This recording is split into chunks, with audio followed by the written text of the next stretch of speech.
Hi friends, आइए देखते हैं दिल्ली सल्तनत का quick revision Arihant capsule notes book से। आइए बात करते हैं। जैसे दिल्ली सल्तनत पर 5 वंशों ने शासन किया था। पहला है गुलाम वंश 1206 से 1290 ईस्वी तक। दूसरा है खिलजी वंश 1290 से 1320 ईस्वी तक। तीसरा है तुगलक वंश 1320 से 1412 ईस्वी तक।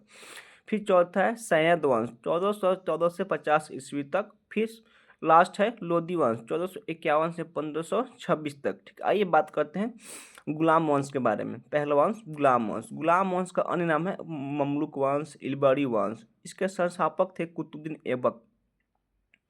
और गुलाम वंश पर 11 शासकों द्वारा 84 वर्ष शासन किया गया था। आइए बात करते हैं प्रमुख शासकों के बारे में। जैसे पहला है कुतुबुद्दीन ऐबक 1206 से 1210 ईस्वी तक ये शासन किया था। इसके नियमनकर्ता बहुत इंपॉर्टेंट थे। ये क्या क्या बनवाया था। जैसे पहला है कुव्वत उल इस्लाम मस्जिद बनवाया था। मेहरौली में दिल स्तंभ बनवाया था। फिर 2.5 दिन का झोपड़ा अजमेर में बनवाया था। कुतुब मीनार का निर्माण का शुरुआत इसी ने किया था। आइए आगे बढ़ते हैं। इसकी उपाधि है लाख बख्श, मलिक, सिपह सलाहकार। यह गौरी का उत्तराधिकारी था। इसी ने राजधानी थी इसकी शुरुआत में लाहौर। इसका निधन हुआ था चौगान खेलते समय लाहौर में 1210 ईस्वी में। ठीक है, आइए आगे बढ़ते हैं। इसके प्रमुख दरबारी विद्वान थे हसन निजामी तथा फक्र अ मुद्दविद। ठीक है, आइए अब बात करते हैं इल्तुतमिश के बारे में। इल्तुतमिश के बारे में। ठीक है, इल्तुतमिश 1210 से 1236 ईस्वी में था और इल्तुतमिश बदायूं का गवर्नर था। ठीक है, कुतुबुद्दीन ऐबक का दामाद था इल्तुतमिश। इक्ता प्रणाली का प्रारंभ करता था। ठीक है, इसी ने शुरू किया था इक्ता प्रणाली। इसको तुर्की शासन का वास्तविक संस्थापक कहा जाता है।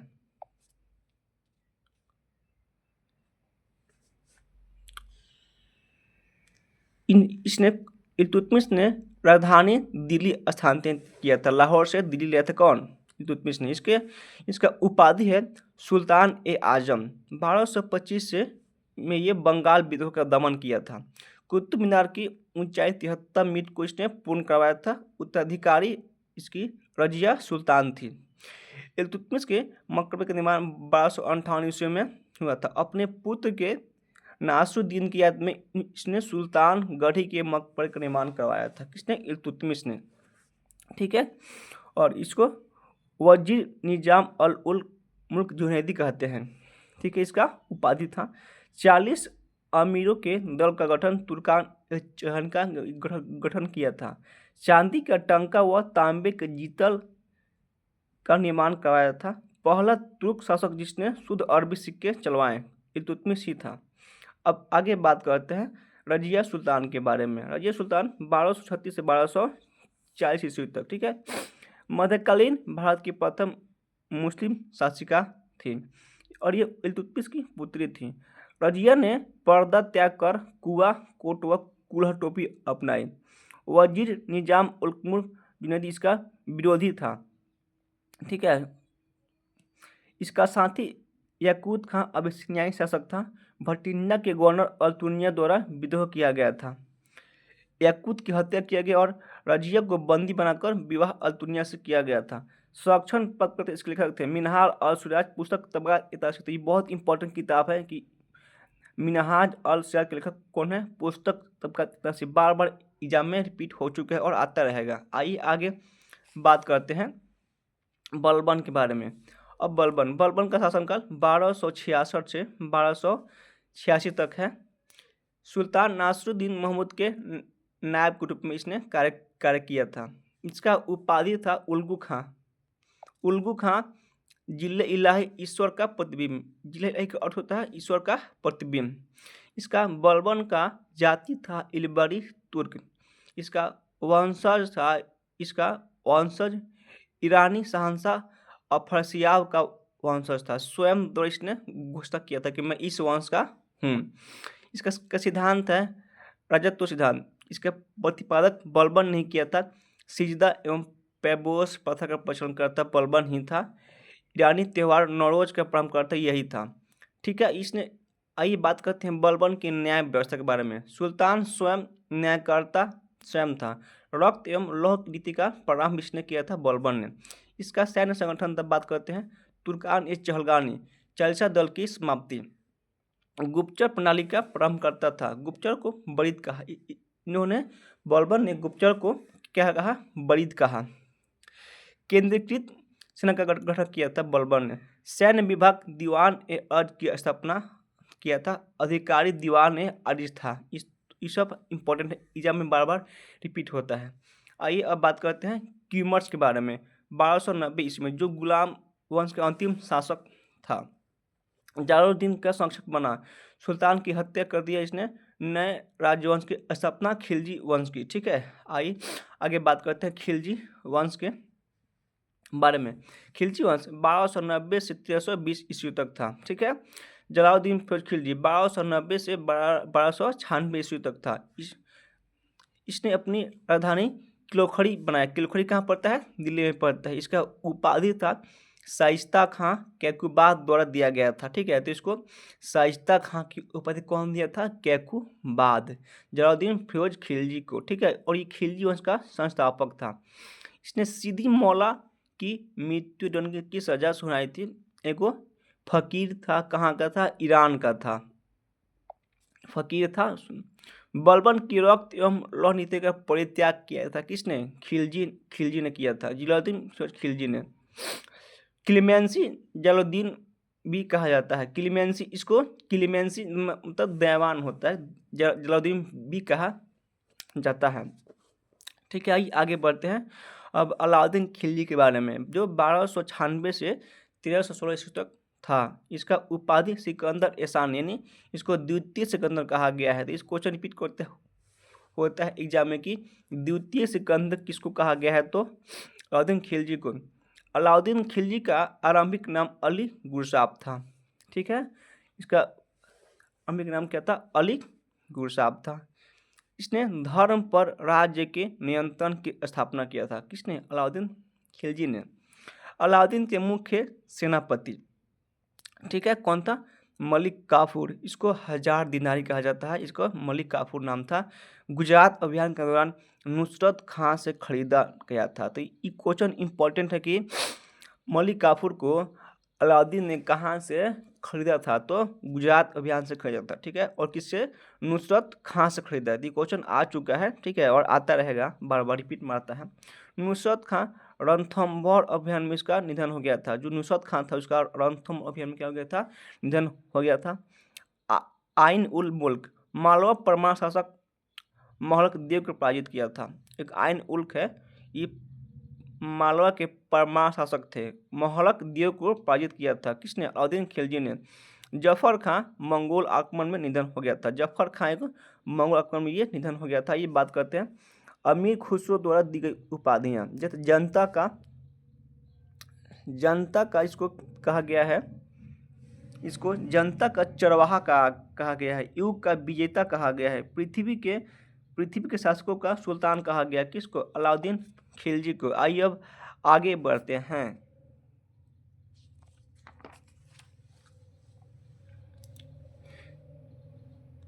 इसके अलाउद्दीन खिलजी के कुछ राजनीतिक अभियान हैं। ठीक है, आइए बात करते हैं। ठीक है, अलाउद्दीन खिलजी के उत्तर भारत की विजय।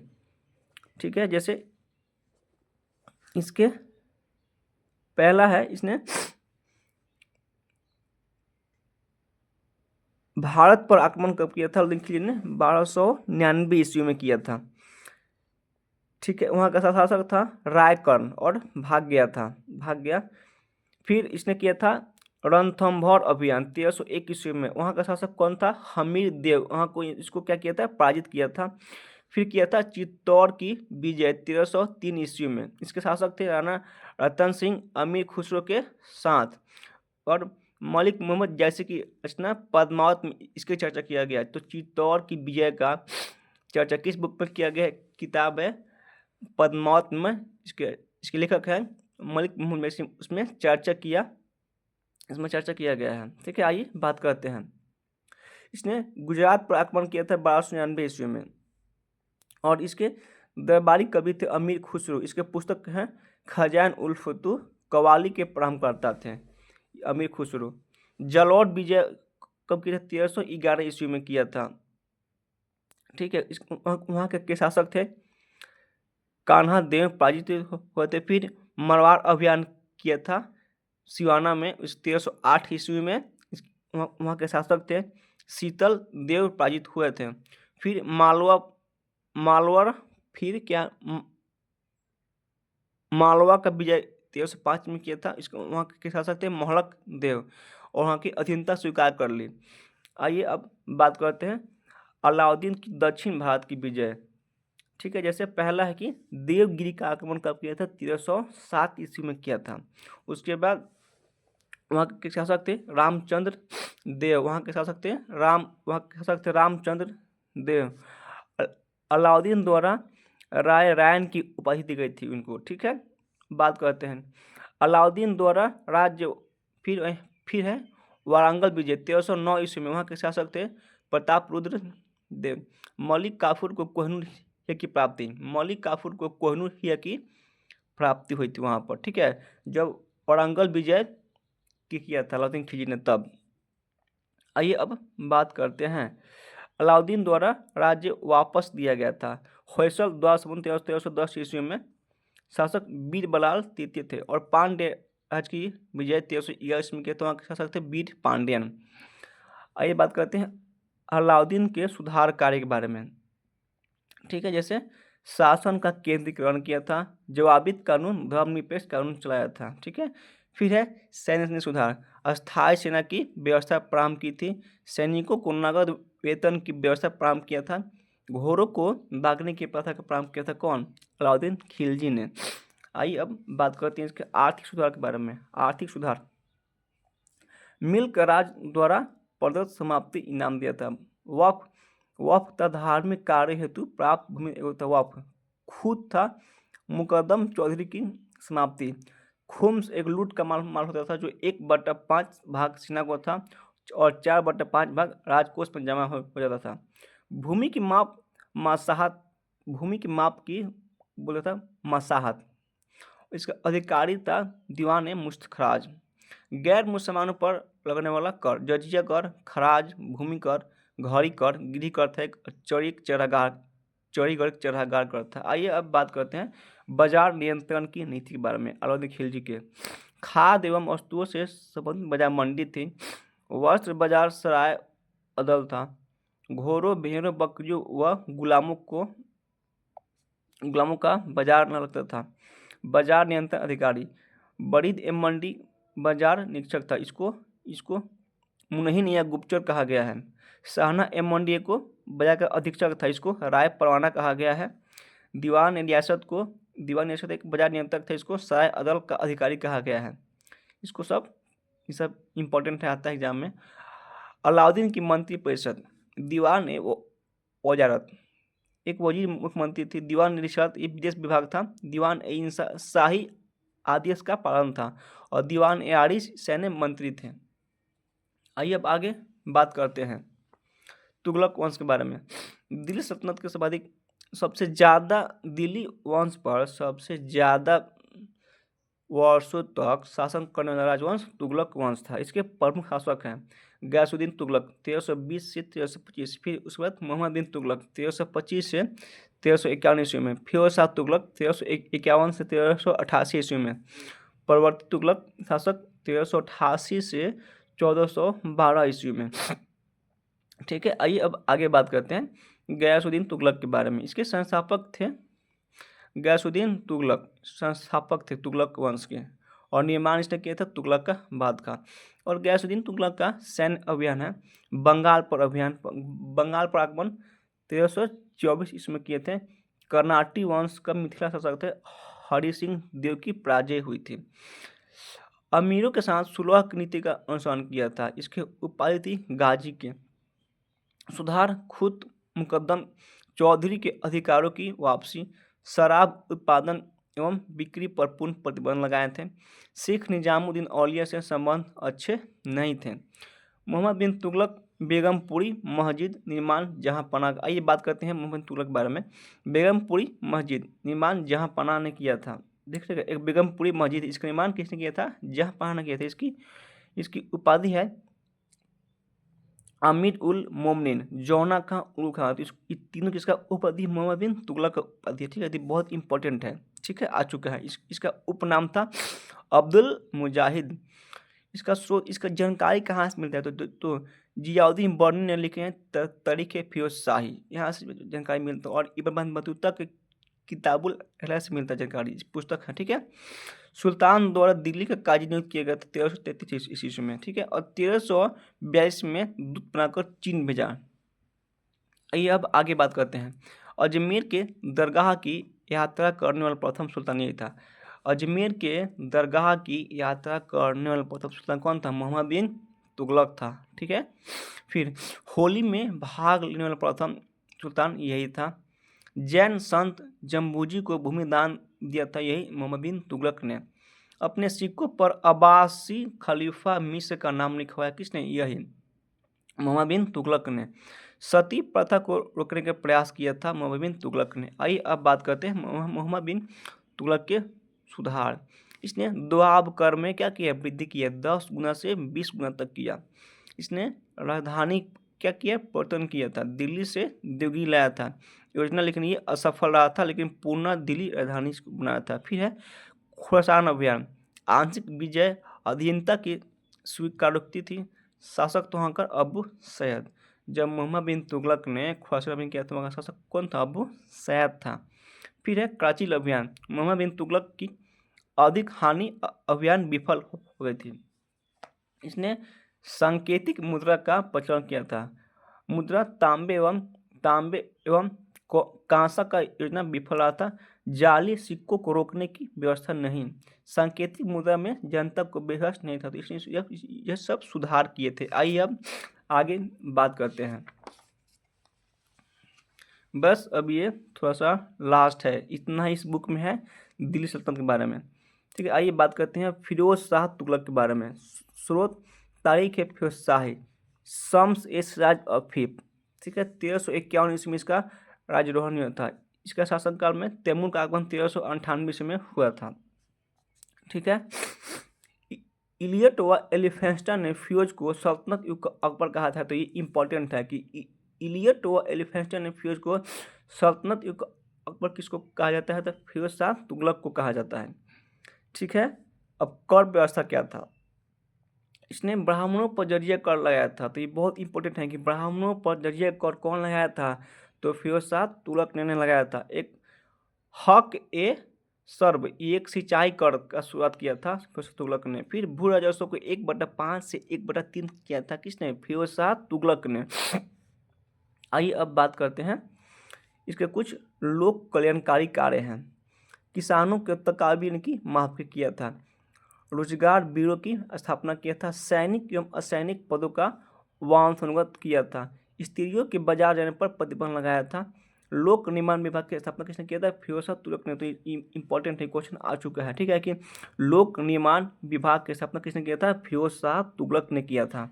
ठीक है, फिर नहरों का निर्माण किसने किया था? तो फिरोज शाह तुगलक ने किया था। नोट, आत्मकथा फुतुहाते फिरोज शाही की रचना किसने किया था? इसने किया था। ठीक है, इसका आत्मकथा है फुतुहाते फिरोज शाही, किसकी रचना है? फिरोज शाह तुगलक की रचना है। आइए अब बात करते हैं इसके प्रमुख न्याय विभाग के बारे में। ठीक है, दीवान ए अमीर, दीवान ए अमीर इसके शासक दीवान ए अमीर या कोई एक कृषि विभाग था, इसके संस्थापक थे मोहम्मद बिन तुगलक। दीवान ए खैरात के थे, एक दान विभाग थे, इसके संस्थापक थे फिरोज शाह तुगलक। दीवान ए बंदगान एक गुलाम विभाग था, इसके फिरोज शाह तुगलक ही थे। दारुल सफाई राजकीय अस्पताल था, इसके फिरोज शाह तुगलक संस्थापक थे। ठीक है, आइए आगे बात करते हैं सैयद वंश के बारे में, जो 1414 से 1451 तक था। संस्थापक थे इसके खिजर खां। सैयद वंश के संस्थापक कौन थे? खिजर खां थे। इसके उपाधि है रैयत ए आला। ठीक है, ये शिया वंश के शासक थे। सैयद वंश के सुल्तान स्वयं को पैगंबर मोहम्मद का वंशज मानते थे। तो ये इंपॉर्टेंट है, पूछ चुका है कि किस वंश के शासक अपने आप को पैगंबर वंश को मानते थे? तो सैयद वंश के। ठीक है, इसके प्रमुख शासक हैं खिजर खां 1414 से 21 ईस्वी में। इसके फिर मुबारक शाह 1421 से 34 ईस्वी में, मोहम्मद शाह 1434 से 45 ईस्वी में, अलाउद्दीन आलम शाह इन सब शासक है सैयद वंश के। फिर मुबारक शाह का दरबारी इतिहासकार था याहिया बिन अहमद सरहिंदी। पुस्तक थे इसकी तारीख मुबारक शाहीन। याहिया बिन अहमद सरहिंदी की बुक लिखा है तारीख मुबारक शाह। इसे इसे आता हुआ एग्जाम रिपीट होता है। आइए अब बात करते हैं लोदी वंश के बारे में। लोदी वंश जो 1451 से 1526 तक था। इसके प्रमुख शासक हैं बहलोल लोदी 1451 से 89 तक था। इसकी उपाधि थी गाजी की। और दिल्ली सल्तनत का अंतिम वंश यही था। और अफगानी वंश या मूल वंश लोदी वंश ही था। आइए अब बात करते हैं प्रथम अफगान वंश जिसने दिल्ली पर शासन किया कौन था? लोदी वंश था। जौनपुर राज्य का दिल्ली सल्तनत में विलय इसी ने किया था। दिल्ली सल्तनत में विलय इसी ने किया था, लोदी वंश ने ही। और चांदी के सिक्के का प्रचलन लोदी वंश ने किया था। ठीक है, अब आइए बात करते हैं सिकंदर लोदी के बारे में। इसकी उपाधि थी सुल्तान की, जो 1489 से 1570 ईस्वी तक था। इस वंश का सबसे शासक था सिकंदर लोदी।